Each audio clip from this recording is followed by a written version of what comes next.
গরিবেরা আমরা তো আর ওয়েস্টিন হোটেলে যাইতে পারি না হাঁসের মাংস খাওয়ার জন্য।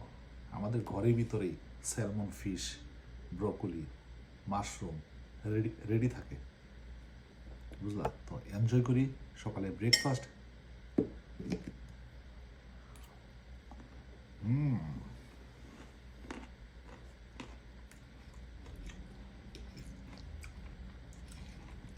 তোমরা তোমাদের হাঁসের মাংস খাওয়ার জন্য যাইতে হয় ওয়েস্টিন হোটেলে।